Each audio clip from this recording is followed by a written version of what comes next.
Okay.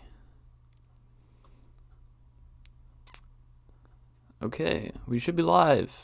Should be being the keyword there. Hello everybody. Uh, how's it going? How's it going, man? How's it going? How's it going to you? Talk to you Not too first. bad. Not too bad. I'm still kind of have adrenaline going after that Godzilla v Kong trailer, and then the ending to WandaVision was pretty good, and then maybe some signs of marketing for Justice League. So I'm kind of buzzed right now, even though we're on lockdown and quarantine and all that kind of stuff. Yeah, I was gonna say. I mean, you're ticking all the boxes for what we're gonna talk about so far. The topic list on the right is empty at the moment because I'm having to just restructure things. We are apparently meant to be joined by KryptonCaged today, but maybe we Apparently, haven't. Oh, speak of the devil, I can now change.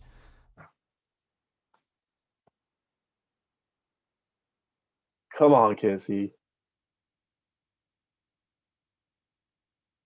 Oh, so I just realised with that scene change, my mic was muted. So apologies if you couldn't hear anything I was saying for the last like 30 seconds.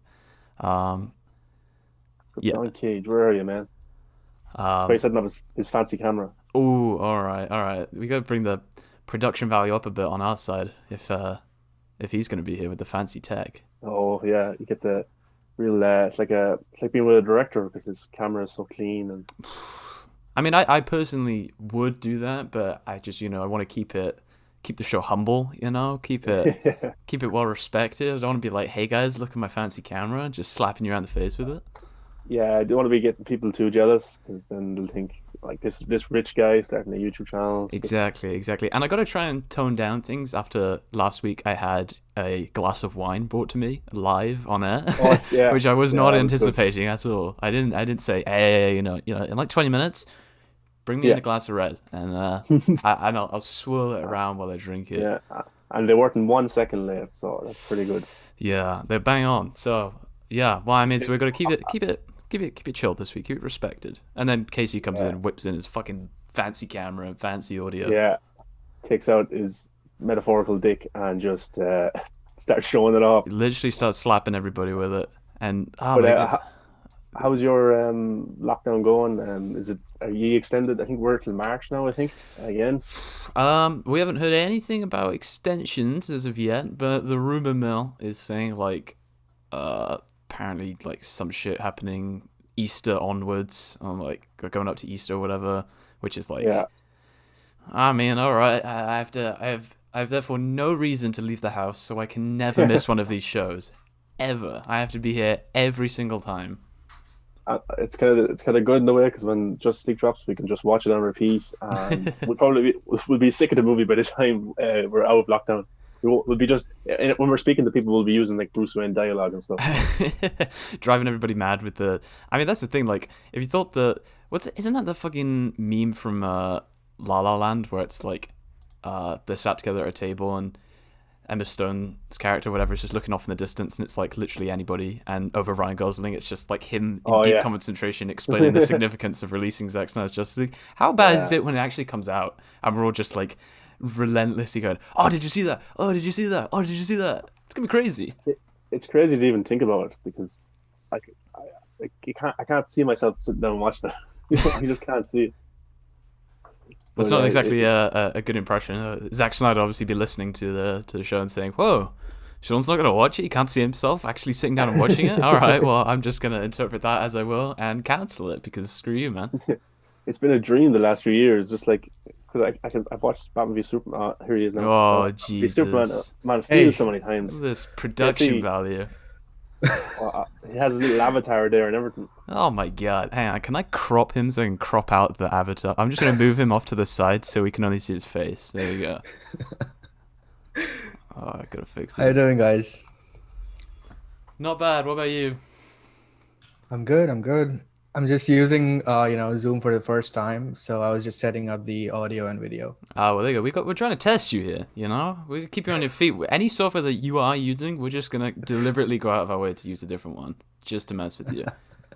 Our show is very like we say 7 p.m. We're usually on time. I was late this time, and then I sent KC the details probably a little bit too late then as well. And Yeah, it's going on both your permanent records, all right? yeah, but I'm kind of this is kind of an awkward moment for me because I'm co-host of the Movie Buffs, co-host of Yeah. Real Talk Live, Elephant in and the room. Jeez, elephant in the room. It's like I'm on your guys' show now. yeah, Sean's been cheating on us. Yeah, you're the two-timer, and this is like the two of them confronting you and saying, "What? Who is this? Who's this guy? Who's this guy? Huh?" But Yeah. like, for today's show, we went far and wide looking for a guest, but everyone else was busy, so KC was around in the last moment. All right. This is exactly how you could see the difference between us having somebody like you on versus having, like, I don't know, Fabian on or Zack something like Snyder. that. Yeah, Zack Snyder. Like the first 5 minutes is just us insulting the hell out of you. Those trolls were right on It's fine. Twitter. I'm used to it. Those trolls on Twitter were right. After Zack Snyder's interview, it's all downhill from here. So. Yeah. That's true. I'm sorry, Casey. I'm only messing. I'm sorry. Well, No, fuck you, man.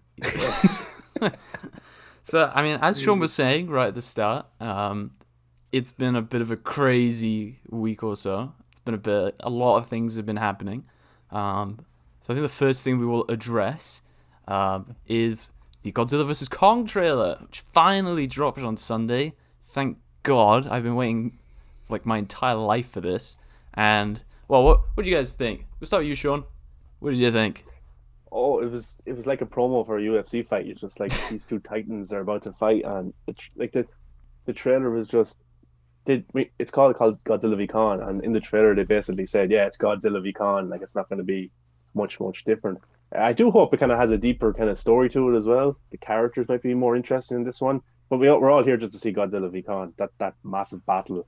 And it looks like they're going to fight or face off a few times, and then I'm guessing they'll team up or something and fight a greater evil. And we got some hints towards kind of the Metal Godzilla, I think is what it's called, or Mecha. name for it. Yeah, Mecha. Thank you, Mecha Godzilla. I'm not too good with the lore of the whole thing, but yeah, I can't wait. And visually, it looks pretty cool. So much color as well, especially with Godzilla's kind of beam and the purple there as well. And it looks visually good. And the CGI didn't really look poor in any parts either. It didn't look like, you know, sometimes in trailers you're like, oh, the CGI looks a bit dodgy there. Hopefully, it's better for the film. But here, it was just cool. Yeah, KZ, what about you?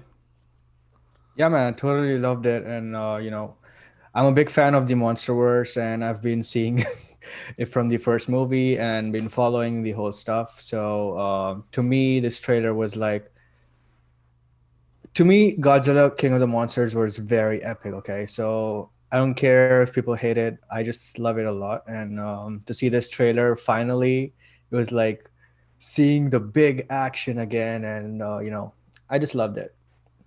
There's an interesting thing to think about is, you guys have probably seen this on Twitter today, is a breakdown of the views that the trailer got. It's like Warner Bros. Biggest trailer. It just popped off. Well, aside from like BVS or whatever, but it surpassed Dune, it surpassed the Batman, it surpassed Wonder Woman 84 within such a small time frame. Do you guys think that that's mostly just hype for Godzilla v Kong, or do you think it's just because people are so fucking desperate for a movie right now? KC, what do you think? You follow those kind of statistics a lot. Well, after the Batman trailer, you know, you all remember how hyped it was when everyone was watching that trailer and loving it, me included. And you know, it was you know, it was kind of the best thing to come out of DC fandom for most people, I think. And then it had the most views at that time. And then now Godzilla vs. Kong easily overtook that, even after all this time, and in just 2 days. And it just speaks for itself, man. I mean, a good trailer is a good trailer. You cannot argue with that. So it's the type of those trailers that's kind of, it's for everybody. Family, older, younger generation. It was just a cool trailer. I think for people to kind of look at it and just say, oh, that looks like a lot of fun. I don't have to worry too much about the plot, or I don't have to probably think too much. I can just, oh, this looks brilliant. Like, it's probably going to feed into the Fast and Furious franchise fan base as well, because they like that kind of action. And this just looked like pure action, because the other kind of Kong Skull Island or Godzilla the King of the Monsters trailers didn't have that epicness to it in terms of two titans fighting. Just it was about Godzilla, it was about Kong. But this one just, I think everyone wants to just see the fight and see who wins. I think the marketing is going pretty well because I hope the marketing matches the movie, because remember with Batman v Superman, everyone was like, which team are you on, Batman or Superman? But it really wasn't about teams in that movie. That wasn't really the story. But if you look at Godzilla v Kong, if it is actually these two guys against each other, I hope that's in the actual movie. I hope the marketing is not kind of messing it up, because then you go into it thinking these two are against each other, but then they're with each other or something like that. You know, the marketing needs to be right. But I'm Team Kong, and that's for sure. Oh, where are your allegiances, Casey? You Godzilla? Yeah, you me Kong? too, man. I mean, you saw the trailer. You tell me. Oh wow! So Kong was just hitting Godzilla. I'm gonna be the lone guy again here and be Team Godzilla. Like, I mean, Loser. I mean, hey man, guys, I'm on your show now. Apparently, the rules have changed, so I've got to be the one who brings in the funky dynamic. But yeah, man, I'm like the original Godzilla movie, the last two Godzilla movies. Like, I mean, come on, did we watch the same movie? You think Look, King Kong's gonna stand a man. chance against King Ghidorah? Okay, all right, I'm ready to hear it. I love them, man. I mean, I love Godzilla, especially when he was like the best thing ever in the last one. So you cannot go against him, I know, but you know, I always like to pick the underdog, and that's kind of where I stand on that. We I have love our Godzilla, very first but I monster still versus have the hipster right here, just picking the guy who other people want. I mean, I think I've seen mostly Team Kong all around. I think I've rarely seen many people stand up for Godzilla. Well, why do you like Godzilla, Lewis?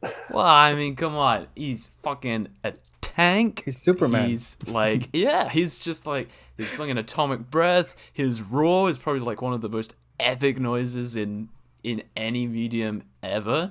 I think it could probably cure deafness. It's just like the most amazing, like memorable thing.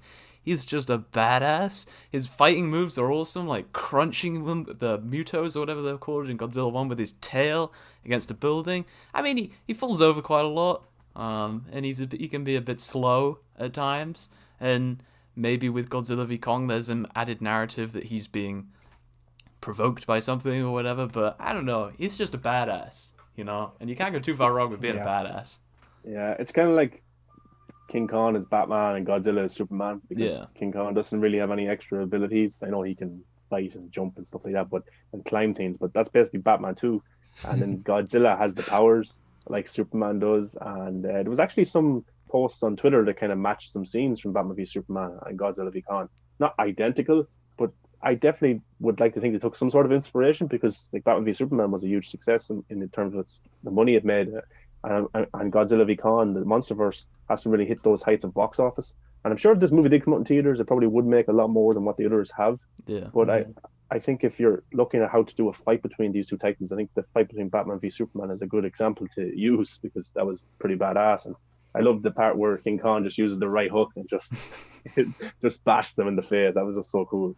That punch was just amazing. I like to think that's Godzilla letting him get one in, because that punch was a bit slow. He kind of telegrammed the whole thing. It's like, all right, you can have one. You can have one. Oh no, you're gonna throw me in the water? Oh, good thing I can fucking swim. You know, I like to see Kong faring when he plummets deep down into the ocean like that. All right. I mean, I love Kong. I respect him, but Godzilla's my boy. It was very Kong-centric, wasn't it? The trailer. Yeah, I was watching, very much so. I was watching John Campea yesterday, and he thinks another trailer will come out for kind of a Godzilla kind of. Yeah, I thought that too, but I don't know if the movie is setting that up. Yeah, it's kind of too short of a time window to put out another trailer, is it? Or maybe it's not. A couple months. I think one more trailer will come out. I would like to think that maybe they would have done they maybe would have called that last trailer I don't know, the Kong trailer or whatever, and then had another one called Godzilla. I don't know if they need to be as obvious as that, but I mean, don't get me wrong, I'd love to see another trailer that's focused on Godzilla, absolutely. But maybe it's just a case of the stuff that is happening to Godzilla throughout the movie is stuff that they can't really delve into without giving away what's going on. Because that seems to be the case, that King Kong's just there to beat the shit out of him and stop him. Well, there was a line that Godzilla is hurting people, and we don't know why. So, like, who's controlling them? What's going on there? And then, like, I'm sure there's a greater evil, like a Jesse Eisenberg's Lex Luthor. So I bet you there's somebody kind of pulling the strings there for their own purpose. I don't know what it will be, but do you think that Do you think these two will team up near the end to fight a greater threat? Yeah, probably. I think that's just like Yeah. even if it is like a 1v1 type film, and everyone wants to see that. The one thing you would also love to see is Godzilla and Kong fighting against something. Um, I'm personally of the theory that it's going to be something like they will be. It's going to be a group that's trying to make a Mecha Godzilla, and perhaps there are like radiation spikes or whatever, and so Kong is like hunting around the world for these like giant deposits of radiation or whatever, and he's trying to destroy it because he knows that something bad is happening. Like, I'm the only one who can consume that much radiation without it being a problem. And then people are going to get in the way and get hurt, and then Kong's going to be used to try and stop it. And then maybe, like, just as Kong's about to kill Godzilla, all of a sudden, Mecha Godzilla just, like, punches him in the head, and then all of a sudden you got this huge brawl. That's my theory. I think I probably wouldn't be far wrong, but I'd love to be surprised. Casey, do you know much of the lore of Godzilla? I'm just going to turn the light on, boys, while you chat. No. Not at all. My only knowledge of this lore comes from the first Godzilla movie and then onwards. Nothing else. Just like the first Godzilla was kind of controversial because it didn't show much Godzilla, but I thought they made up for in King of the Monsters big time. Oh yeah, They probably hurt their box office and kind of their fan support because the first one was so on Godzilla, and then maybe people didn't come out the second time. Maybe the marketing wasn't the best, but I thought they really picked it up in King of the Monsters, and Skull Island was just a lot of fun, just a lot of fun, and Larry Fawn's cinematography really made that film big time, and I know it's kind of a theme that's used a lot, Vietnam veterans and that kind of music and stuff like that, but I thought the cast was actually pretty strong in that movie too. Yeah, I loved King of the Monsters and Skull Island both. I like the first one, but again, I was one of the people who didn't like that Godzilla was so little in the movie. I liked that they were kind of hiding. It was like a Cloverfield type of thing where he was in the background. They were trying to create mystery, but even near the end, they showed too little of him. So that was one of my things. Because in these movies, I don't care about the humans at all. I don't care what's happening to them. I just want to see the monsters. So yeah, but King of the Monsters was just the perfect thing for me.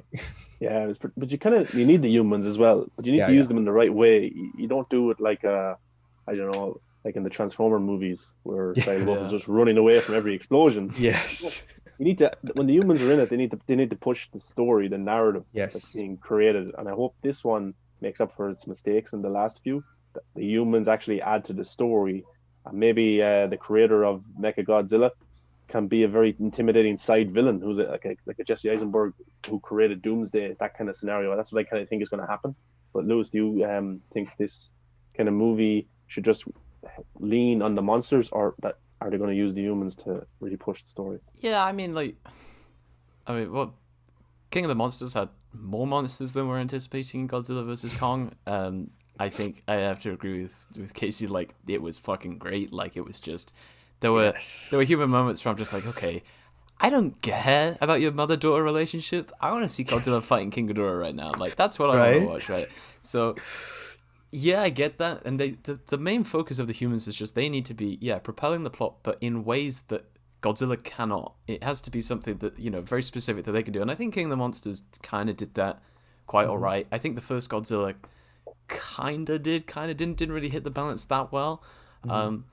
So, I don't know. I think so long as the parts where you do have both of them involved, you do that really well and really right, then people can kind of tolerate the human stuff, because it could be that the humans are doing something that's, absolutely pivotal to the plot and needs to be moved on. But there'll be people like, I just don't care. I could watch 2 hours of Godzilla and Kong just fighting it out. I don't care about these guys, So I think it's kind of a damned if you do, damned if you don't, really, for the screenwriters. But I don't know. They've got a good cast, and it's a great premise.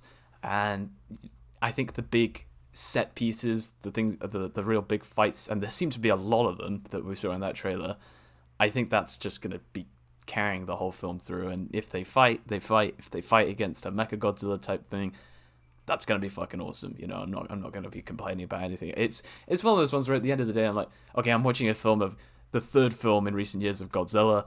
It's, the third film in a little bit longer time frame with King Kong. They got to fight. There could be a Mecha Godzilla. Like, I'm not gonna complain. All right, you guys just do what you want. Yeah, that's the thing. If the action is good, I'm probably going to like the movie no matter what, you know.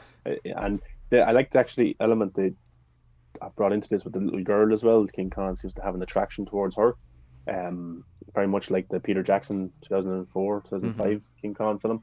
So that's kind of a nice thing to bring in. That's from the old kind of lore as well. So I hope I'm fascinated with this giant ape. It's just fascinated by this tiny human being. And then they go and that ET moment kind of happens where they're touching fingers. Yeah. I thought that was really cool. Oh yeah. No, I mean there's undoubtedly going to be some sentimental undertone throughout the whole thing, and maybe it's gonna anything bad happening to her is gonna make King Kong go like absolutely ape shit, you know, no pun intended. So, and like who's gonna complain about that, you know? King Kong just going like absolutely nuts. And in the trailer he seems to go fucking crazy as well. He's got his axe that's made out of a dorsal fin that can absorb Godzilla's breath. Like, you know, he's swinging those fucking creatures at each other. Like, I think so long as they could just really deliver on that, on just let's make the action just everything people want. Have a big 20-minute one-shot take of them fighting. I don't care, you know?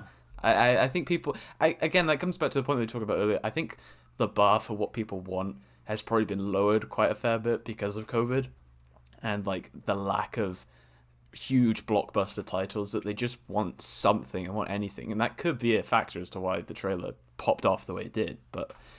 I mean, yeah, I think people just they just want to see a movie, and Godzilla v Kong is definitely the type of film that just makes you kind of forget about what's going on, because you want to see these two guys fight.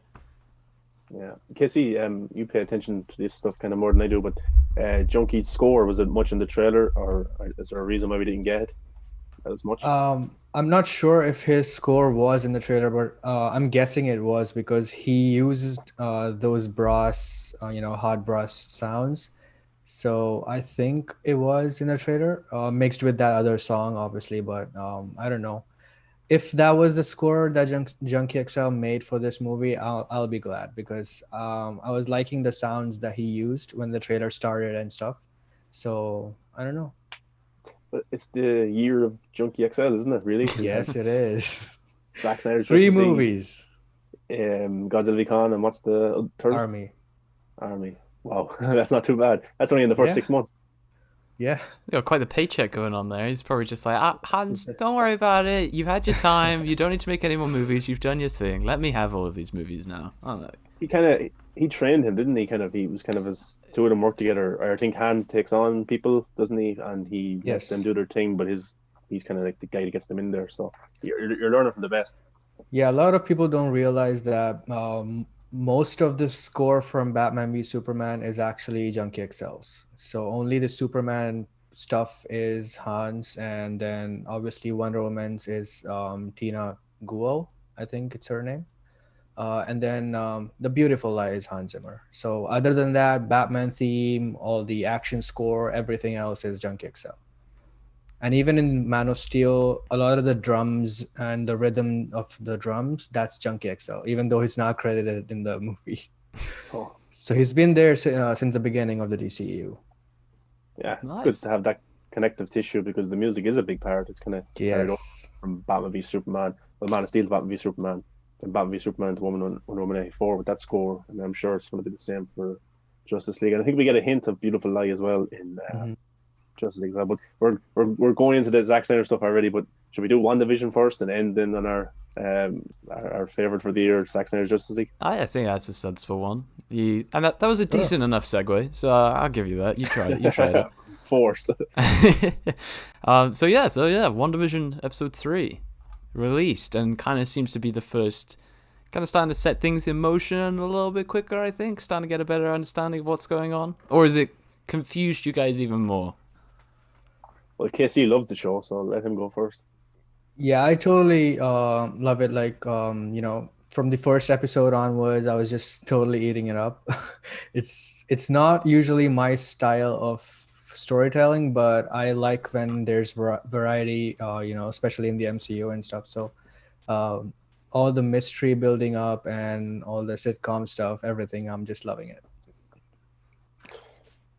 Well, Lewis, remember last week we kind of hyped up this show big time. We were talking about it like it was the Silence of the Lambs or something of of content, and but I don't think we were let down too much because the ending of this episode really helped us in our claims last week that there is going to be payoff for these deeper mutants. But like the first 10 minutes when I was watching it, I was like, oh yeah, they're doing a sitcom thing again. And I was laughing at some parts, and some parts I wasn't. And I was like, yeah, it's good. But then she gets pregnant in like 9 months within 24 hours, which is pretty funny.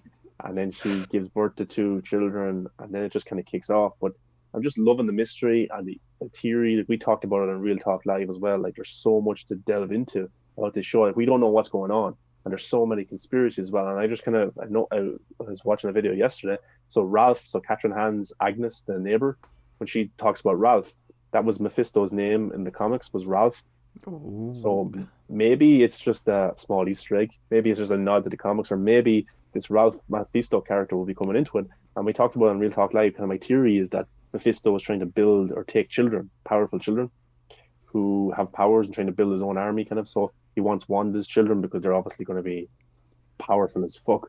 And then also in the Loki trailer, I talked about how Mephisto was in the background in a portrait of Owen Wilson when he's talking to a little girl. So I think Mephisto's plan is to really use children in some capacity. That's a dark thing. And Casey, what were you talking about? An image of missing children or something? Yeah, there's set leaks of Spider-Man 3 that show posters of missing children. So I think your theory is not far off. I think that could be possible. And, one more guy, has a theory, and he wrote in on the Campia show, and he was saying that what if Wanda is responsible for the missing children? What if she loses these twins and she just decides that there should be no more children in the world? Would that be so dark? Jesus Christ. I mean, I don't know what you guys fucking smoke over there on Real Talk Live, but like here we have a nice positive chat. Kids fucking disappearing and dying babies, like, oh my god. Well, the MCU already, half of the people on Earth disappeared. So already half of the kids vanished before. They don't have to show it, but they can say that. So it's not as dark. I mean, there's some creepy ass undertones. What if you were like the kid got, snapped inside the woman's stomach, and then like several years later reappeared? Wow. Like, you would have a baby literally like appearing instantaneously, potentially like 9 months. So like, imagine like the woman's giving birth, and all of a sudden it's like, oh, well, you can go home now. You can have a nice early day. This woman's clearly done. And then all of a sudden, a couple of years later, this full baby just appears inside her. Like, I don't want to think about some of the implications that Avengers Endgame set, really. What happened if Wanda and Vision banged during Infinity War? She got pregnant. They never knew. And the snap happened. She went into the snap. Then she came out. And now that's why the babies after coming so quick in the show. Oh yeah, maybe we just accidentally explained WandaVision. That's the type of stuff we do on this show. We accidentally work out mysteries, not talking about dying babies over there. Jeez.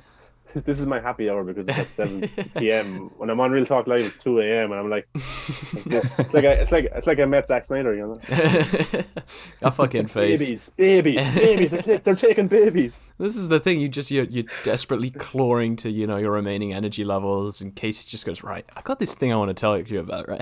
How about we talk about the dying of a load of babies? Right? That'd be a great idea.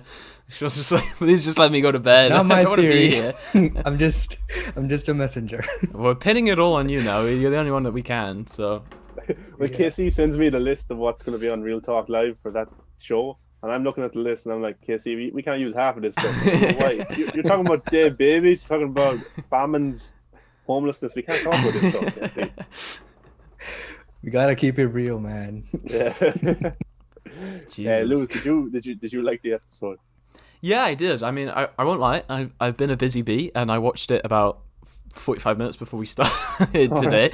I was just like, okay, I was doing some stuff, and I'm like, okay, I really need to watch this now. And yeah, I mean, I was really kind of like, as soon as things started to escalate towards the end, I was kind of like forgetting my food that I was eating, and I just found myself just, like, okay, what's going on? And yeah, I mean, I like it. I think a lot of the kind of campy sitcom stuff was kind of getting a bit repetitive in this episode. It was just like, okay, like, I get it, and like, I think it's probably intentional, but like, hearing the laugh track, it was kind of being used in like weird places, like before anybody even said or did anything, and I'm kind of like, okay, chances are this is intentional. Like with the jump cuts, whenever her coat was being replaced, the jump cuts weren't like it was just the coat being replaced. She would be standing like that, and then the coat would change, and she'd have moved. Like someone's come up to her, taken the coat off, put a new one on, and she's moved because of that. So that the cuts weren't like really smooth. I'm like, okay, that's not something I'm going to be an asshole for. That's looking very like intentional to be kind of gaslighting the whole situation to be like it's not. Nothing's meant to be smooth or anything like that. So when it comes into things like the laugh track being used in weird places, I'm like, okay, I can kind of buy that this is meant to just make you feel uneasy and kind of make you question what's going on the whole time. And then it kind of became very literal towards the end of being like, yeah, everything's fucking weird. Yeah, I think they're trying to mimic all the old styles, so the rewinds, how it happens, and the cuts, like you said, it literally looks like they don't mask it, they don't do anything, they just stop it right there and replace it, just like you said. So that's what used to happen in the old filming, so they're replicating that. I like that part, and I think it's funny when we see that, because now it's so obvious to us and we know that that's what they're doing. So I think it adds to the humor. And also about the laugh tracks that you say, what's interesting to me is that they play the laugh tracks even during something that's leading up to a mystery, right? So there's something important information that's kind of what piques our curiosity, but then they play a laugh track which should not be there. So that's also interesting to me, and I wonder how many more hints that they dropped and then they just hit it with the laugh track. Yeah, it was cool. I just want to give some shouts. The chat who's watching this, and the nation is there, always making jokes in the chat. But he told us that Godzilla v Khan has 30 million views in 2 days. HBO Max going to make bank. Absolutely, I think so. If that can transfer over to views, they're going to be very happy. Rasha has joined as well. Very nice to see Rasha. She goes, this guy sounds like James McAvoy, so I think it's talking about you, Lewis. So you're being compared with James McAvoy. I mean, I'll take it. Rasha is Team Godzilla. Hey, they're talking about my accent. He's trying to change attention. That's all right. Come on, let me have 10 seconds. Come on. And then she goes, "What? I'm allowed to drool over accents, damn it! Keep talking now. Watch KC have zero poker face chill and isn't at this comment or laughing at this comment." I mean, you're right. He did laugh. Yeah, because you're still supporting Godzilla after that trailer, so what can I say? I'm just laughing. All right. Again, I don't know how you guys operate over there, but trash talking our audience isn't exactly the easiest way to make a consistent, I mean, I love Godzilla too, but I like having fun, so. This is kind of funny because Rasha watches our show on Saturdays as well. All right, I'm just gonna leave, and you guys can just host the show. Like, but she's followed KC here to tell him how wrong he is about Khan. All right, I'll accept that. It's pretty funny, but I also thought in the episode in WandaVision, the scene with Geraldine outside Herb and Agnes are like, she doesn't live here. She doesn't even have a house. So I always thought that WandaVision was controlling all these people, and maybe Agnes was like somebody who's been placed in here and is trying to get the best out of Wanda, to try and use her for some way. But Agnes looked pretty scared. Herb looked pretty scared, and then Geraldine, who doesn't live in this community, was able to just get into Wanda's house without even being invited in, really. It was invited in, but just got in so easily. And she was asking about Pietro and Ultron, which I found very weird. So, do you think that a sword was trying to implement this kind of force field that Wanda has created, or like what's exactly happening there? Because Herb and them have a house and Geraldine doesn't. What way is that working for you?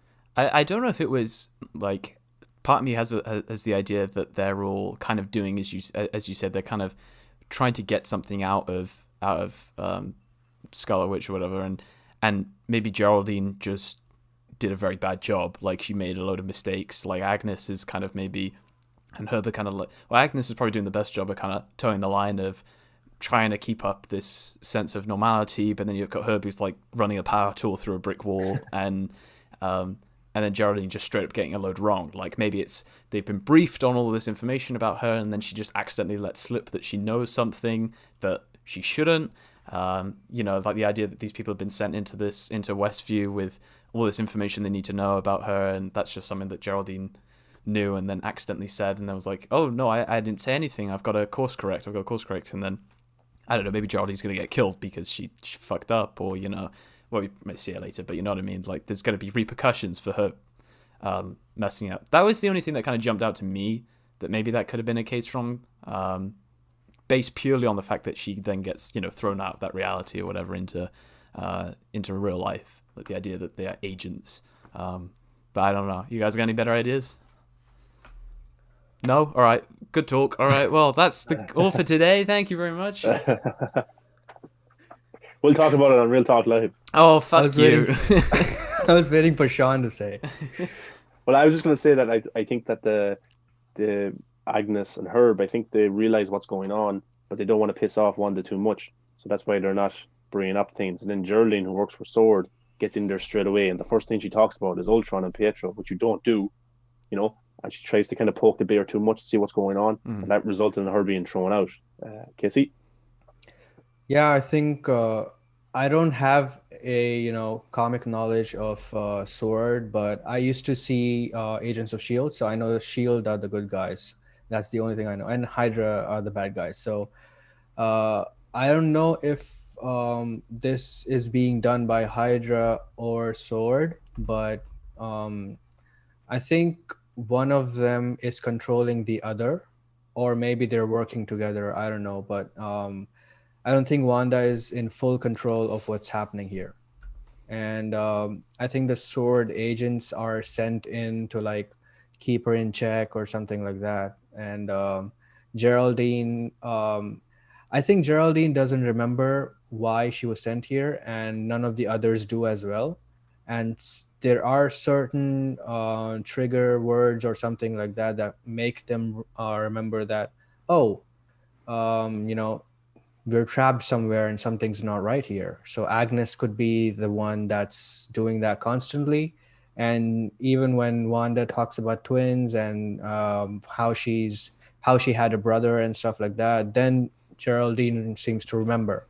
And she says, oh, he was killed by Ultron. And then she suddenly tries to snap back into, whatever role she was playing. I love the name drop of Ultron because he's one of the villains I actually really like in the MCU, and I thought there was a lot of potential even bring him back. How Maybe dare they still you. will. Got my Avengers poster. I might as well just be openly talk about what I like because I have the poster there. I can't lie. I like Ultron too. I mean, I like Age of Ultron, the movie as well, except a few things. But I thought it was darker than the first movie, and some of the heroes had stakes, so I liked that part. Yeah, and Ascend the Nation goes, honestly, there isn't enough to really say what's happening. We don't have a definite answer to say what's actually going on. It's just theories and us discussing, which is kind of cool as well, because I hope this goes on to at least episode 6 or 7, because we're really like, well, there's 2 episodes left. We still don't know what's going on. But I just think right now we're in the early 70s in the sitcoms era. And I think next week's going to be 80s and then 90s. Then we'll eventually get to a modern day kind of sitcom. But yeah, I love the name drop of Ultron and Pietro. And I think those two will end up, I think Pietro will definitely show up. And I think maybe Ultron is not the last time we hear about him. But my theory was kind of proven right about, I think the decades will change, the houses will change, the clothes will change, the music will change. Yeah. But the characters will never age, which is an interesting thing. And I can't wait to see how that goes further. But the ending scene where Geraldine gets kicked out of this false reality, I love the music choice, and I loved how it went from 4:3 aspect ratio to a cinematic. Yes. 16:9, yeah. Then it panned out and the music playing and stuff. What did you guys think of that the whole sequence? Because I absolutely loved it. I had a big smile on my face.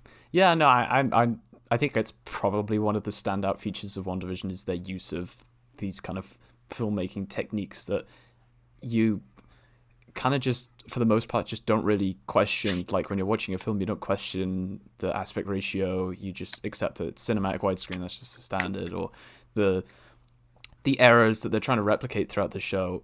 It's all very smooth and it's all very gradual. And as I said, I love the shot of where it's kind of just panning back on her, looking over the twins, and the ratio changes, and then when it's kicked out, ratio changes, and it's just a nice way to kind of add a little bit more to the scene, and it's such a very subtle thing. But the whole point about WandaVision is that those aspect ratios, while they might seem trivial to some people, are actually like telling you a lot about what you're seeing, and whether it's present day or whether it's 80s, 70s, whatever. So I like it. I like it a lot. Yeah, me too. I love it because I was a fan of 4x3 since the first episode, and it kept the show's tone back in the old days, stuff like that. So I like that tone, and then when it changed, it obviously made sense why it was changing.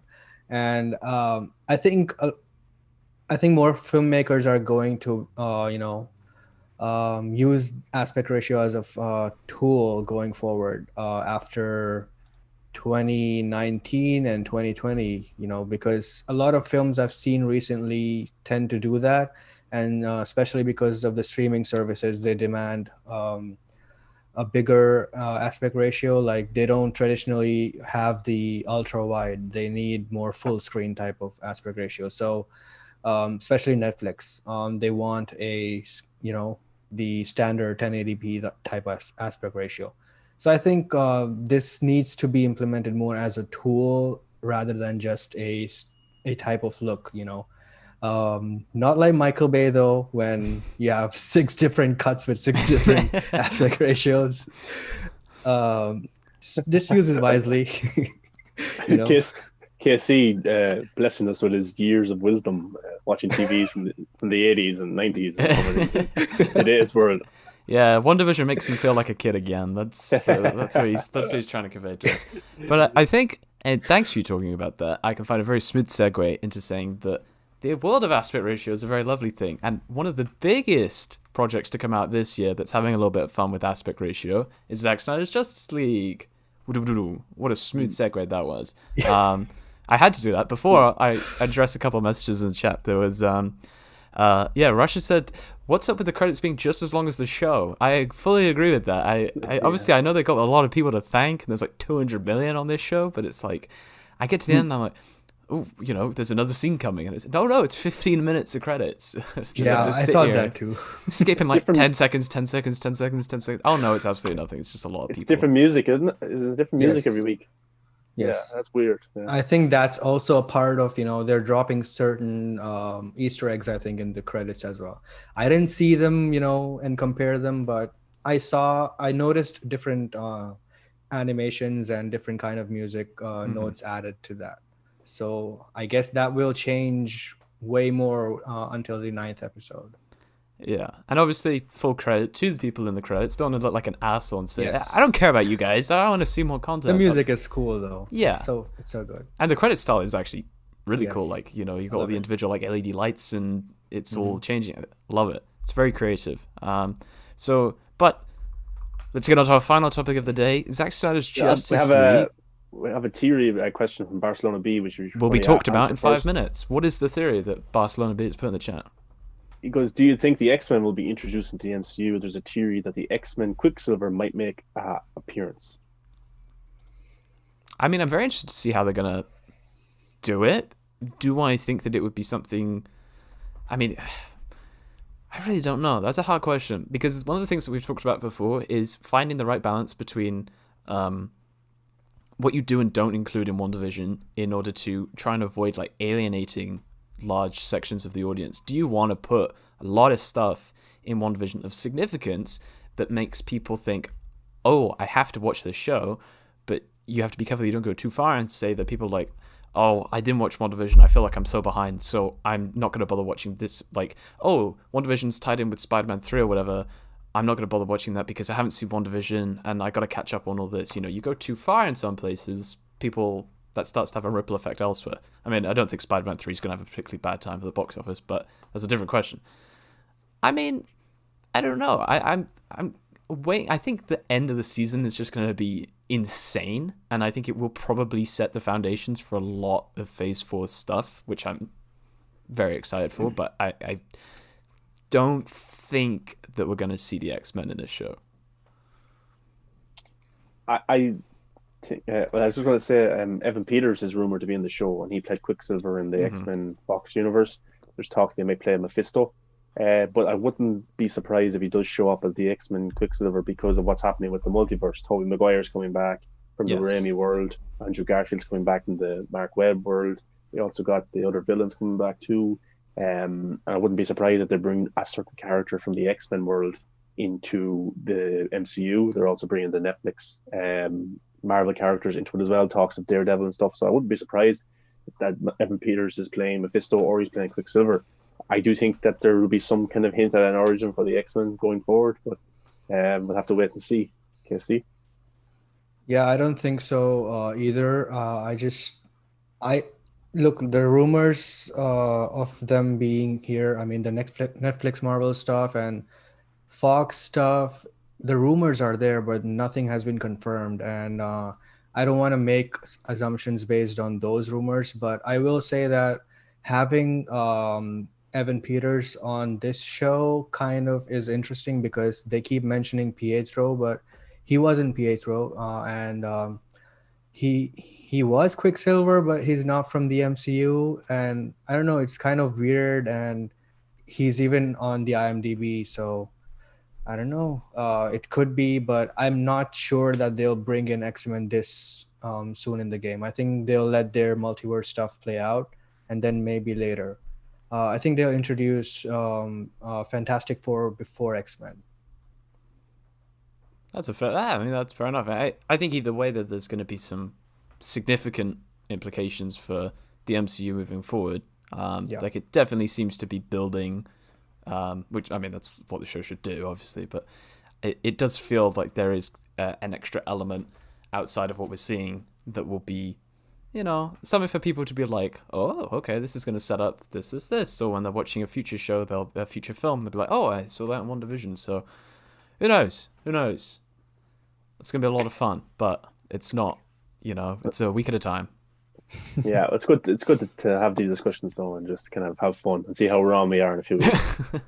Yeah, I think we've been pretty solid so far with our assumptions, but whatever. I can't even think of a segue. Let's talk about Justice League. I had a really good one earlier, but then we had to talk about X-Men.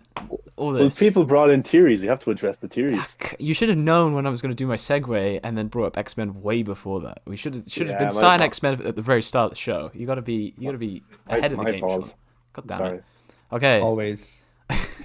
I assume this is a common thing on your guys' show as well, that Sean's getting everything wrong. Yes, it is. God damn it, man. Okay, so Zack Snyder's Justice League marketing has somewhat officially begun recently with the release of a couple of t-shirts. Hopefully that's not all there is for the next 2 months. And annoyingly, they are only locked to the US, I believe, which is a bit of a pain. But for those people who are in the Release the Snyder Cut community, I don't know whose Twitter you'd have to go to, but there is a scheme being set up where people in the US who can buy the shirts are pairing up with somebody outside of the US, and they will buy them and forward it on to you. So look around on Twitter for that if you can. I off the top of my head, I have no idea who you need to look at. Anyway, what do you guys think of the shirts? They're looking pretty cool. We got a Darkseid and a Steppenwolf shirts and better looks at their actual final designs, which is pretty good. What are you guys thinking? Yeah, I'm surprised we're seeing so much from Darkseid. Yes. A few years ago we didn't even know he was in the movie, but maybe it's a way of Snyder or the marketing team to show us, or show average audiences, I should say, how different this is from the 2017 version. Because if you say someone who's seen it in 2017, they'll say, "Oh, Steppenwolf, that's the guy who was in that one." But if they market it with Darkseid a lot more and DSAD and those kind of characters, they might show the general audience that this is a very much different film. And then they go watch it, and it is a very much different film. So that's my kind of thinking behind that. But the shirts look pretty cool. Yeah, the mother box are going to be a big implication. And these mother boxes as well aren't just for one movie. They were definitely going to be a big part of Justice League 2 and Justice League 3. So it's good that they're using those in the marketing as well. But yeah, awesome shirts. And if I can get them, I'll try and buy them. Yeah, I'm totally loving it as well. First when the Darkseid one came out and people were thinking that why are they doing this too early, or why dark side? But it makes sense to market it that way, like Sean said. um, he he's the first thing that sets the theatrical and this movie apart for the general audiences, and that was the first thing we saw in the teaser from fandom. And it's a good thing that they are trying to focus on the aspect of the difference between that and this for to market it. So I'm excited to see how HBO Max does this in Feb, because it cannot just be a trailer for a movie. They need to do it differently and show how different this movie is from the previous one, and what this thing actually is even. So it's going to be interesting how they tackle that, because it's a lot of pressure from Warner Brothers and stuff that's going on behind the scenes with Snyder and all those exec stuff. So I don't know how it's going to shape out, but I'm interested, and I'll also contribute to that, making my own trailers and wallpapers and whatnot. So yeah, I'm excited for next month. And following on from one of the things you were saying in terms of how they market it as being different from the theatrical cut, do you think that, well, it was one of the things I saw flying around Twitter today, was the idea that the next trailer will be entirely for that purpose of saying, okay, the first trailer, the Hallelujah trailer, is kind of for the fans, really, to say, to celebrate and rejoice in the fact that it's coming. The next trailer kind of needs to be that general audience, this is how it's different. So we're going to get, the assumption would be that it would basically be entirely new shots, and maybe a couple of things that we've seen before, maybe drastically redone, maybe some more of Steppenwolf with his new design. But it's kind of sketchy at the moment, because the marketing, I mean, we only just got our first trailer for Godzilla v Kong, which comes out in a couple of months. At the moment, we've had one trailer and some t-shirts for Zack Snyder's Justice League. Obviously, I have faith that they're gonna pick up the pace and the marketing will kind of go crazy. But what do you guys think about the idea of that trailer being all about what's new? And do you think they commit entirely to just new shots in a trailer and no old stuff? I think the next trailer will definitely be a narrative trailer showing us the story, what the plot is.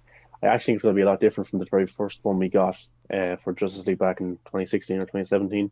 Even though Zack may have been involved with that trailer, I'm sure he still had studio notes in terms of how to make it more appealing to people and brighter and jokes put into the trailer. So I'm sure this one will be more of in tone of what the movie's going to be. It's going to tell us the story. And in terms of will they do new shots, I don't know, because like a lot of people who've watched the trailer back 4 years ago probably and has kept up to date probably forgot about those trailers maybe and certain shots, so they can add in shots that we've already seen. But a lot of average audiences will have not have seen the shots that we've been looking at every day for the last 4 years. So they can make a trailer with old shots or new shots. It doesn't really matter as long as it's big time shows that it's a completely new, different film, and 4 hours aspect ratio, darker, or rated. Maybe they'll have a PG-13 trailer and an R-rating trailer, which would be cool as well. But yeah, I think that's definitely going to come. I don't like 4 weeks is enough time to market it. I think maybe even 5, because it's a streaming movie. Yeah, it's not like it's coming out. It's not like it's coming out in theaters as well. Like Godzilla v Kong needs to start now to show people. Well, if you can't watch it at home, you can watch it in theaters if they're open nearby. So I think that's the reason for that is, and I actually think Godzilla v Kong could help Zack Snyder's Justice League, and Zack Snyder's Justice League could help Godzilla v Kong, because if Zack Snyder's Justice League comes a week before Godzilla v Kong, people subscribe to see it, then they stay around the week after to see Godzilla v Kong. Or even if they don't subscribe the first week to see Zack Snyder's Justice League, they're subscribed to Godzilla v Kong. Then they just see Zack Snyder's Justice League and they watch that then a week later, not even really knowing. So I think it's a good thing, actually. Do you think that we're going to get Darkseid in the trailer? Yeah. We're going to get his voice? Or is that going to be a surprise for the film? I think we'll... Yeah, I think we'll get it just to show fans that this is different from the 2017 film. Yeah, it would be epic if they end the trailer with just him saying all of existence shall be mine, and that's just only on HBO Max, and that would be the perfect ending. I I don't see how that would, I don't see why that needs to be kept for the movie, because he probably has different scenes, and this line was already advertised, and it was on the t-shirts. So the same thing happened with the DC fandom teaser, and Yeah, I was just about to the say. previous line was there in the trailer. So maybe this line will be in this trailer, and it's going to be epic if they do that. I think they need to do two things with this trailer. They definitely need to have the story, as Sean said. The first trailer of any movie that needs to have a story. The first teaser can just be a first look and the tone of the movie and all that stuff, but the first trailer needs to tell you what the story of the film is. So we still don't know what the story of the movie is actually, even after knowing so much. So just imagine how much the general audience don't know. So they definitely have to hit that mark. And then the second thing is that they need to, I'm curious what they will add on the text sections of the trailer to say that this is separate from the first one, or this is Zack Snyder's movie. And I don't know how they're going to say that without being without putting WB under the bus, Yeah, it's kind of hard to say. I'm sure they'll do the whole from visionary director Zack Snyder or whatever. Yeah. But it's like, do you say over 3.5 hours of new footage, because you run the risk of somebody going like, what? This film's 4 hours long? Fuck that. I mean, people are going to have that conversation when they decide to watch it, if that that's never the case. was. Yeah, like what Or do you something say? like that. The movie that was horribly stolen from this director by me, the studio executive. I don't know. They obviously have to hype it up, but like, it's a really good point. Like, what do you say? I think it'd probably just be the generic, like, from director Zack Snyder, director of, Batman v Superman, Man of Steel, Watchmen, whatever. It would just be like completely neutral, completely safe. But you do, like, those elements, you can't just have a title card that comes up saying, like, this is 4 hours long, the one that you saw was 2 hours long, and that was 3/4 Joss Whedon. You can't just convey, you can't just convey all of that in one go. Like, part of me was thinking, would there be, like, when you hit play on HBO Max, it's going to be Zack sitting there, black backdrop, and just says, like, hey, I just want to explain a couple of things before you watch this film. This isn't a director's cut, okay? This is a completely different movie, okay? Now, don't say it's a director's cut on Twitter. Goodbye and enjoy. Because there's so many things that we know that we're like, okay, we just know that it's 4 hours long. We just know that it's a director's cut, not a director's cut. Sorry, we know all of these things. But to the general audience, there is a lot of information that you need to convey about the Snyder Cut in order to kind of really make people believe that it's not just, it's just some extra stuff that he, got cut, like Batman v Superman had the extra 30 minutes. There's a lot of information to convey there. So how they do that, very much looking forward to. Yeah, and this has never happened before too. Yeah. So people won't even know what this is, even if they are told that this is not just a director's cut, is more. So they cannot even fathom what this could be, because this has never happened before. There's no real right answer, because we have nothing to go by in history of film that this happened. Yeah. But I think if maybe a 5-minute snippet would be pretty cool. Like, you have whatever the trailer is going to be, 3 or 4 minutes, and you have the first minute or 2 minutes Zack Snyder in some way, cool shots of him behind the scenes, directing and stuff like this, him with a voiceover, and just like him explaining kind of, like, I don't know how exactly you do it, but just show how different this movie actually is. And then here's the trailer for my Justice League that I wanted to show in 2017 before I had to step away, something like that. But I think for the marketing, I think you go all out for this trailer. I don't think you show everything, but I think you have your big players. You have your Aquaman, who's a $1 billion star, Jason Momoa. You have your Superman in it because he's a popular character. You have Ben Affleck's Batman. I actually think maybe you don't have to show a scene from the actual movie, but I think you put Jared Leto's Joker in this trailer too, because he actually has a huge he has a huge fan base. And I don't mean an actual scene from the film. If they shot something separate that they did themselves that they could use in the trailer, or a voiceover or something to show he's in this movie, because he's the most Googled thing around the Snyder Cut. That's a study that was done. Yeah, there was an article out a few weeks ago on CinemaBlend. The most Googled thing about the Snyder Cut was Jared Leto's Joker. He actually has a huge fan base online through his music, and also just because he's a good-looking guy. And so I think if you were to signal. I know Zack didn't want to let it get out, but it's out. Everyone kind of knows at this stage. You put that in the trailer, you get people kind of thinking, "Wow, this has Batman, Jared Leto's Joker." Maybe don't show how he looks, just some way to convey that he's in this movie, or even a line from Batman or something like that. I don't know, but I think the trailer needs to be big and really just have it. Like if it's you need to do something Godzilla v Kong did, have that discussion going, and everyone gets hyped. Yeah, especially because this trailer, like Sean said, I didn't think of this before, but this trailer is going to be R-rated, right? So I don't know how they are going to put that on HBO Max channel. Is it going to be under the 18 plus limit, or it'll just be a PG-13 trailer, just not have any R-rated stuff. But if you're marketing that way, I'm pretty sure it won't reach the heights of the other trailers because it's not going to be on the WB channel as well, and it's only going to be on the HBO Max channel. So that's also one more factor that it's not going to be as watched as maybe Godzilla vs. Kong or the Batman or Batman v Superman trailers even. So there's I that. had that. Yeah, I had that discussion with somebody on Twitter yesterday. They were like, "Oh, look at Godzilla v Kong has got way more views than the Snyder Cut trailer." And I'm like, "Well, the Snyder Cut has had 6 or 7 trailers and different versions of this movie since 2017, and all the average audiences can't understand why this film is different. They've seen a trailer a few years ago. I think it had 40 million views or something on the Warner Brothers channel, but then they see and like they're not going. It's not going to get as widespread a Snyder Cut trailer because it's not brand new. Justice League has already happened in some people's eyes in that kind of way. So yeah, and there's also other things to think about that people don't know, like the fact that the trailer actually got taken down and re-uploaded. So it went from like 17 million and it lost a load of those views because it had to be re-uploaded. So, simple things like that the general audience just don't give a shit about, really. To put it frankly. Like, we're all like, where did it go? Oh my god, they're cancelling the Snyder Cut, and people are like panicking, ringing the alarms, but the general audience is like, oh wow, it's only got like 4 million views, so people don't care, So there's a lot of communication that I think the next trailer definitely has to do. But I did see something with Barcelona be put in the chat. It was like this: the trailer should actually say, actually from director Zack Snyder, no clickbait this time. So that would be pretty nice, but we can all hope. The next trailer literally has to be a commercial advertising a product that no one knows about.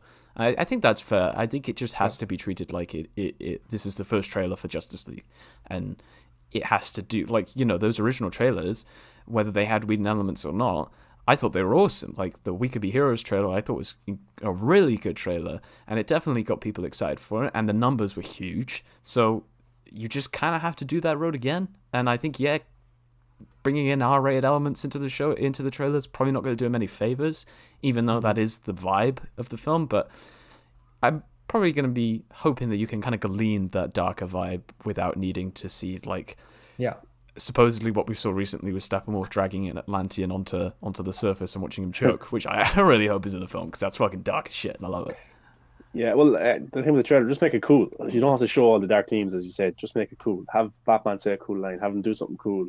Like Godzilla v Kong, I'm sure there's a lot of stuff in that movie, in the trailer, they didn't show. Like in Man of Steel, they didn't show Superman breaking Zod's neck. It's pretty dark. You didn't see Batman really kind of. But I'd love to see how crazy would people go and how much people would actually watch the trailer if they actually used the Batman F drop in it. You'd have people who are loving it, people who are crazy, but everyone would watch the trailer just to see it. So that'd be kind of a good marketing to do as well. And that's the thing. Like when it came to things like BVS and Justice League, they spoke for themselves in terms of bringing in people like this is a Batman and a Superman film together. This is a Justice League film. That was enough of its own, volition to bring people in. So this trailer but this trailer doesn't have that going for it. It essentially, as we've said this many times, it is just a director's cut to a lot of people. So the idea of a unshackled trailer for a Zack Snyder movie gets me very excited because what would Zack do with just complete freedom over a trailer for this cut? I think it could be pretty damn cool. But he has not let us down so far. Yeah, I agree. I think the bloggers don't really help either, or the big YouTube channels, because maybe they're not as hardcore as us, or maybe they're just ignorant to it. They don't realize how different this film is. Some of them just think it's a director's cut, and that's what they're telling their audience as well. They're saying, "Oh, this is just Zack Snyder, some scenes he didn't get to put into that movie in 2017." So they'll even be surprised when they watch the movie how different this is, and hopefully that transfers over to online buzz. And hopefully, even if the first few hours not many people are watching it, the online chatter about it might get people interested. Oh, it really is different. You know, Batman does this, what, and people might check it out. So I think that's pretty cool also. But did you guys see the coming soon teases on social media? But mother boxes, Oh yeah. no? Yeah, Oh, that's yes, really yes, yeah, interesting. Sorry, that took me a couple of seconds. Yes, I did. Lewis is just standing there like, My what? brain just stopped working. I'm like, have I missed something? Oh no, I'm frequently open to it. You know. KC, do you want to explain some of that? Yeah, it's called Wonderland, I think. Yes. I think it's a chain of restaurants or one restaurant that's going to have Justice League themed, uh, experience at home, probably related to food and how they're going to package the food and deliver or something like that. But they are promoting the mother box a lot. So it's probably a mother box, like a gift box type of thing where you can have different items and they'll send that package to you in a, mother box-esque box. So that's interesting. The pictures they are uploading are fantastic. And I saw their Instagram and they're really good. So I'm Did you excited see for what the that is. Did you see the new one they posted just before the show started? Yeah, the one with the fish. No, the one for Flash. Oh, I did not. I did Well, not. it looked like to me, maybe I'm completely wrong, but you know how you make pancake, Oh, the okay. stuff, Mhm. you know when you're making a pancake from scratch, they had the stuff and it was in the sign of a Flash sign. Okay. Oh, okay. So maybe they're going to be doing like Justice League themed foods. Like you got Yeah. Batman shaped logo, you're eating a pancake or something like that. But Yeah. it's kind of a cool idea, and I'm just reading. I'm going to do a video about it on my own channel about exactly what it is. And their kind of idea has gone up since COVID came in. People ordering more food and stuff, so it could be a big hit. It's only in London. I don't know how international it's going to be. It might just be in England you can get it. So Lewis, you'll have to tell us how good it is. I'll do an But you unboxing can, on the stream. yeah. But Yeah. I signed up for it today, and they said, "Oh, cool, you're registered now. You will be one of the first people to have access to this. Stay, keep an eye on your emails. I'm gonna let you know. So maybe they will ship some stuff internationally. I'm close enough. Ireland not too far. So even if they send me over some popcorn or something, I don't know. Yeah, I was It's gonna a say, cool hopefully it's idea. not like a burger or something that's just flown through a plane or whatever to get to you. It's just mush everywhere. Yeah, I But think the shipping is there because when I signed up to it said that sign up here for the US newsletter or something. So I think it's for the US as well. I'm not sure, but the restaurant seems to be based only in the UK. So I don't know how that's working. it's a good sign. We've got T-shirts coming. We've got food coming. Yeah. Next, we just need a poster and then a trailer. Yeah, the ball's starting to roll, and like it'd be great to actually get it all underway and have like I don't know like a month building up to it of just being able to watch this like 5 minute trailer or whatever. You know Yeah. that could be really cool. Maybe they do a Wonder Woman 84 and they release a. I think it's something you said earlier. It's just maybe they release a bit of a scene just to kind of really give you a vibe as to what's going on. Um, HBO Max tends to do that. yeah, and But I don't know if they'll do that for the first 5 minutes because those yeah, first we five know minutes are what the like, first few yeah, minutes are meant to be, and it'd be kind of like, I think to a lot of people it would just be, oh, well, this is, we've kind of seen this before. yeah. So yeah, maybe it's just a random scene. Maybe it's a scene of like Steppenwolf doing something crazy, because that's another huge contrast with the theatrical cut of Steppenwolf's design and a lot of the stuff he's doing being cut. The more brutal side of what he's done being cut I as wouldn't be well. So. surprised. I wouldn't be surprised if they release the Themyscira scene because of Yeah. Wonder Woman and the Amazons and stuff like that. And Yeah, Steppenwolf it's obviously something being that there. people know and know very recently as well. Yes. Having 84 just come Yeah, out. you play off your big players, your Aquamans and your Wonder Woman, who have had really good box office runs, and widely enough, audiences really like those characters. And then, like, I just don't see how. I think we're a little bit nervous because we see Godzilla v Khan do so well, and we think if a Zack Snyder's Justice League trailer comes out, it's not going to hit those heights. But remember, it's these iconic characters, And I'm sure Jason Momoa will post it. He's got a huge following. Zack will post it. We'll all retweet it. So I'm sure it will be big enough. You guys are fearful of the marketing campaign for Zack Snyder's Justice in terms of buzz? Like Not at all. it goes crazy when Zack just says posts a picture of Exactly. his coffee cup. So I've seen I know like the trending page or whatever is geared towards you on an individual basis, but the number of times where I've seen just Zack or Zack Snyder on the trending page in the last say, month for literally no reason at all. Like, yeah, I mean, as I said, the interview with I think it was with THR when he talked about how Batman says the F word and Steppenwolf is brutal as fuck in his cut. He was trending globally from an interview with THR that didn't have any like hype going into the release or anything like that. It wasn't like, oh, we've got an exclusive interview with Zack Snyder coming. It was just like, oh, we just drop it, and all of a sudden it blows up. Obviously, that was fueled probably quite heavily by people who don't like Zack Snyder saying, oh my god, he thinks Batman's edgy because he says the F word, whatever, you know. You're gonna get that with literally everything he does. But yeah. his ability to just, you know, completely fly all over social media from the littlest things is very impressive. And obviously lockdown, it helps with everyone just sat at home bored shitless and they're just constantly on social media and they see, oh Yeah. why is Zack Snyder's Justice League trending again, and they go on and see, oh, it's, you know, a trailer, okay, cool, I'll watch that, and then maybe I'll watch that when that comes out. So yeah, I'm with Casey. I'm not exactly fearful. I think the only things that we really have to worry about are some of the behind the scenes going on. I don't know how much people subscribe to the theory that there's some internal conflict given how Godzilla v Kong is supposedly releasing one day apart from Zack Snyder's Justice League, and whether things are going to change. So yeah, I think there's some tension there, but to the general audience, they couldn't give a shit about any of that stuff. So he's hoping it's just let's just whip out a fucking big ass trailer. That's what we need. I think Zack is smart as well, because when Wonder Woman was getting a lot of hate for the Wonder Woman raping that guy scene and stuff like that, and people were losing their shit, Zack posts an image of Wonder Woman with three heads in her hand, and he took a lot of the heat from Wonder Woman 84. So Zack is very smart, and I think that he'll know exactly what to post and what kind of trailer to post to really get people talking about this.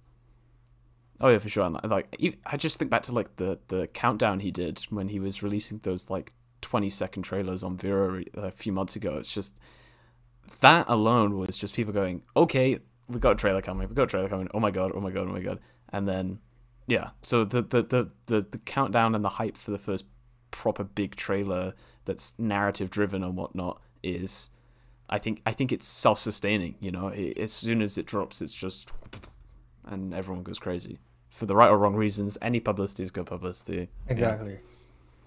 Yeah, even if people are talking negative about the trailer, it still adds to the talk and the engagement. So that's actually a good thing. And I don't think at all for 1 second that the marketing will fail, especially because you have a lot of things to supplement the marketing. Like you can have a Grace interview that he said was coming, that will probably drop after the trailer. And he'll definitely go on to other streams to promote the movie again. I think the cast of the movie also will do interviews because obviously they have to promote the movie, right? So everyone's doing Zoom interviews now, so they'll also promote it via Zoom. It's too easy, and we'll have a lot of quotes from that will make the headlines, and then there's a lot of backlash that will come, and all of that stuff.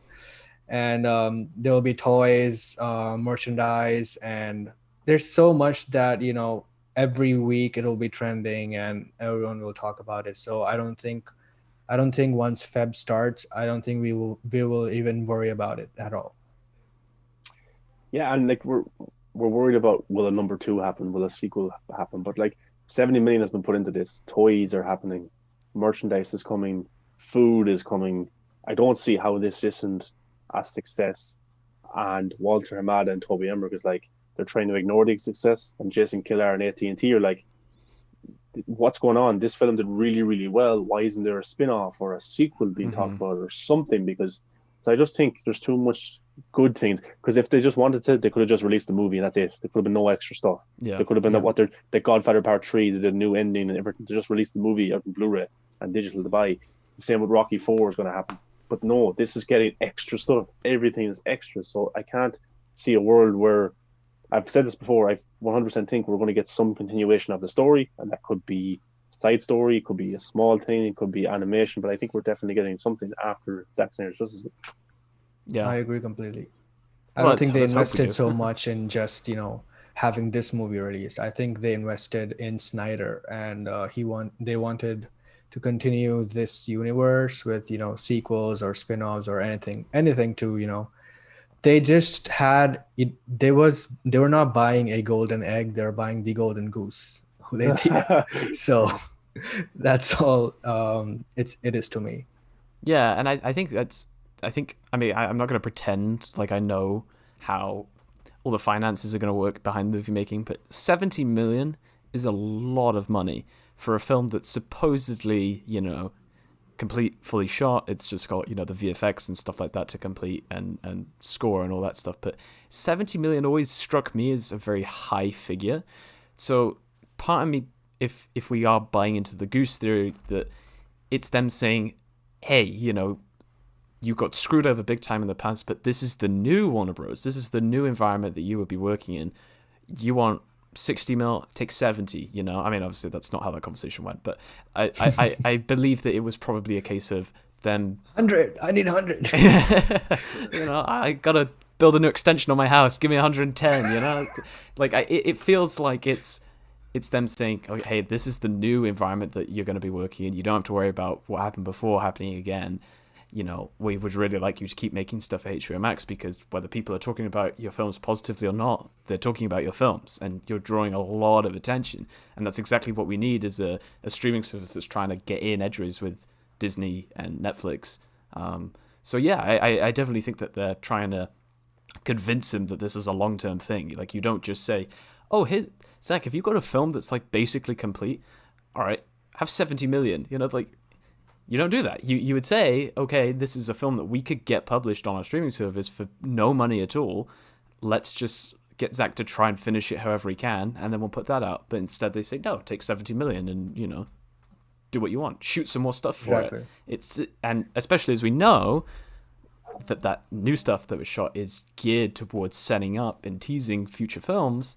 It's like, do you really just do that for a one-off? I don't think so. Right. Yeah, and it shows like the Steppenwolf scene that he showed where he's kneeling down with the Atlantean. Like, we've never seen anything from that scene whatsoever. We don't know what exactly happens. Mm-hmm. Even the scene that he showed on the Grace Randolph channel of Cyborg coming down meeting Diana, we've seen that in the theatrical version, but there's dialogue, he looks different, and that adds so much more to the story, and that was taken out of the 2017 version. So how many other scenes are like that, that has a longer piece of dialogue or has longer action sequences? So this movie's going to be a lot different, and I think I think it's going to be a big hit, and in its own right, for what it is, HBO Max. Just remember, it's not a theatrical movie going to streaming. This is a HBO Max original. Mm-hmm. So what other HBO Max originals do they have to compare this to? So I think it could be up there as a big hit in terms of the movies that they've had. Like, what was the HBO Max original that they had with Seth Rogen? That was a cool movie, but it wasn't a big hit because a lot of people still don't have HBO Max, and there wasn't any big promotion on that movie. But I think that movie was cool. I saw it, I liked it, and I'm not hearing good stuff about the recent one that they did, Locked Down or something. Yeah, I watched it. It's very boring. Okay. Yeah, it's okay. It's just a lot of talking and stuff. There's not much going on. Their shows are great, though. Shows are great. But if they can look and they say that Zack Snyder's Justice League is our best original movie that we've done, well, like, this is a big IP. This could really tie us over until the Harry Potter series comes. Yep. Yeah, and at the end of the day, it's a money game. And whether the execs hate Zack or not, if the success of Zack Snyder's Justice League is putting an extra zero at the end of their paycheck, I really don't. I think they can swallow their pride, and it is. I hope so. Yeah, I hope so. I mean, we know that they don't really do that very well, but we could, as you say, I think the fact that it is going straight to HBO Max, I think it's one of the very few silver linings that have come out of COVID, is that if this was a cinematic release, I think there's a completely different trajectory going on here, and you have those execs who maybe aren't exactly, best buds with Zack, that are then overseeing the whole thing. HBO Max is a completely different domain, and it's a completely different measuring system for success, and saying it's not a case of how much money is being brought in, because we've seen the Tenet fiasco and all of that resulted in. So for them to look at it and say, oh, we got like a fucking boatload of subscriptions, they all shot up in March because of Godzilla v Kong and Zack Snyder's Justice League, of course they're going to want to do more. And if Zack Snyder's Justice League is, or the Snyderverse is one of those things that is its own encapsulated thing. Godzilla v Kong, if there's going to be another film from that, you know that they're going to want to put that in cinemas for sure. With the Snyderverse, it's one of those things like, okay, well, maybe this can live on HBO Max, and you've got an IP that's well established already with 2 films. You've got the first film that you put on there only costing you a fraction of what a normal blockbuster would cost. You know, it's all the signs for success are there. It just needs to then pay off with people being flocking to the service. And international distribution. Hurry up!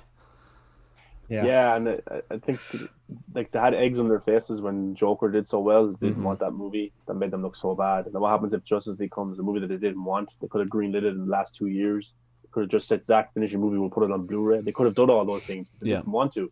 So if this film is a success, if it's big for HBO Max, they're going to have egg in their faces again. And they're probably stupid enough to do that again, you know. But international is probably going to be on Google Play or Sky Store or stuff like that. So hopefully we get to see it the same day as everyone. Hopefully. Oh, yeah. I swear to God, if there's any delay in it being released, I'm going to cry. Everyone in America gets it like 2 months early, and I'm just having to watch it in like 144p. Just like, I can kind of see what's going on, but at least I watched it, you know? It's going to be painful. Yeah, I'd be hitting up Ascendant Ancient. Give me a link and get it. It's just all, his name is written all over. Yeah, I was going to say the Ascended Age of Watermark just splashed all over the middle of the screen for the whole thing. But if it means you can watch it, it means you can watch it. Yeah, that's true. Well, all right. I think that was pretty good. That was a very good discussion. Unless anybody else has anything else to add. And don't you dare try and plug your other show, because I'll shut that shit down. KC, and that's it. Well, then we have nothing else to say. All right, you can plug it. 10 seconds, you can plug it. Well, Sean can do it. He does it better. Okay, guys, you want the best movie talk show on YouTube? This is me dissing my own show here. Myself and KC do a movie show. It's okay. You can say second best. Very similar to this show. But it's the one Saturday. without Zack Snyder on it. Yeah. I seem to remember that happening recently, and not happening on the Real Emotion, but whatever. But no, it's we just kind of go through. It's like a news outlet. So we just go through all the latest movie news, TV news, reviews. A lot of reviews happen as well. I'm mostly the one reviewing the movies because Casey won't watch anything. But it's good fun, and your voice is heard because all your comments are on the screen while we're talking as well. So that's a pretty cool feature that we have. So yeah, just follow us on the socials and you'll see it being plugged. And here on Movie Buffs, we're hoping to have some more guests on the next few episodes. I think it's good because the Movie Buffs stands for you can have an unlimited amount of people. Yes, and it means I can, as I've said before, get somebody else to do my job. And, my name was never in the title, so I can get the hell out of here. Yeah. Well, Casey, thank you so much for coming on. Thank you so much for giving us your time. I know Thank you're a you very for busy having me, man. I loved it.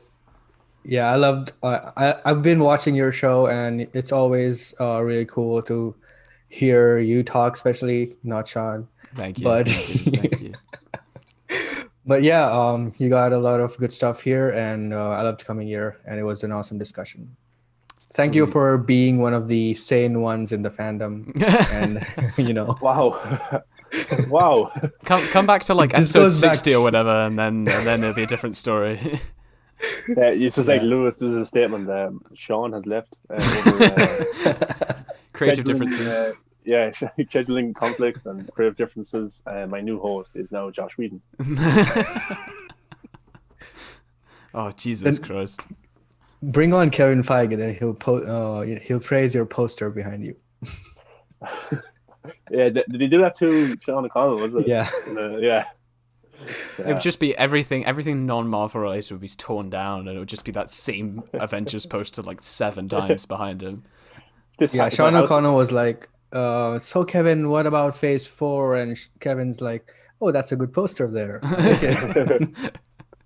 I do believe if my house is ever knocked down, through a terrible hurricane, which I hope doesn't happen.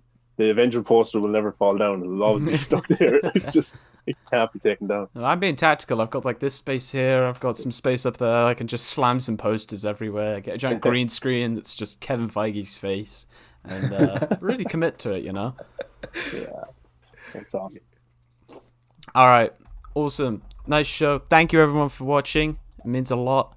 You've fed our families for another week, and we will see you when we see you.